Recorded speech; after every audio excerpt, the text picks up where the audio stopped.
Muslims ही कहा है और हाई कोर्ट ने ये भी कह दिया है कि ये सुन्नी वक्फ सर आप नहीं ये है। बता रहे हैं, देखिए इस चीज को अगर मैं थोड़ा सा बस और एक सेकंड, आप समझना थोड़ा चाहूं खत्म कर देता कि हूं। हाँ। आपकी ही बात को सर, इसी बात को आप जरा आगे बढ़ा करके लोग दर्शकों को बताइए कि आप एक बहुत क्लियर ये बता रहे हैं कि सुन्नी वक्फ बोर्ड की एंट्री किस तरीके से हुई थी। Sunni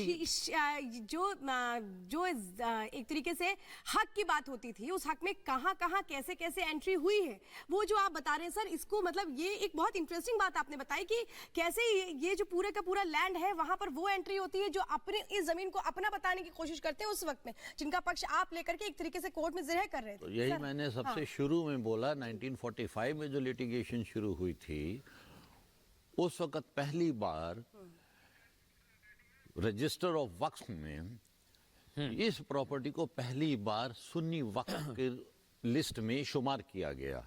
that was not correct, that was challenged, but unfortunately she have lost that war, that politics। मैं डिंगरा सर, मैं आपको इसलिए रोकना चाह रहा हूं क्योंकि बहुत लंबी जिरह हुई है, कोई इनकार नहीं कर सकता क्योंकि कई सालों का संघर्ष रहा है।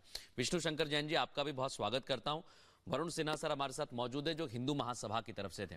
विष्णु शंकर जैन जी के पास आऊं उससे पहले वरुण सिन्हा जी, हिंदू महासभा इस पूरे राम मंदिर के आंदोलन में बहुत बड़ा रोल रहा है और बहुत बड़ी भूमिका रही है, लेकिन जब निष्कर्ष हो रहे थे अंदर तो हिंदू महासभा की तरफ से जो पॉइंट रखे गए, जो बातें रखी गई, वो जरा दर्शकों को बताइए। देखिए, हिंदू महासभा रामलला की लड़ाई को 1934 से लड़ना शुरू किया।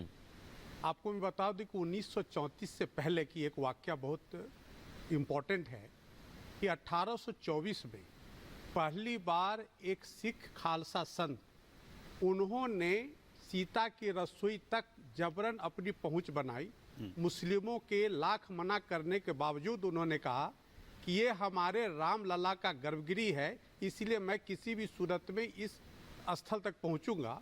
और वो अपने हठधर्मिता से सीता की रसोई तक पहुंच बना ली और वहाँ वो जबरन बैठ गए। मुसलमानों के लाख मना करने पर, उनके कहने पर कि आप बाहर जाएं, वो बोले कि नहीं, यहाँ जब सीता की रसोई का स्थल है, मैं यहीं बैठूंगा और मैं रामलला के दर्शन किए बगैर मैं यहाँ से नहीं जाऊंगा।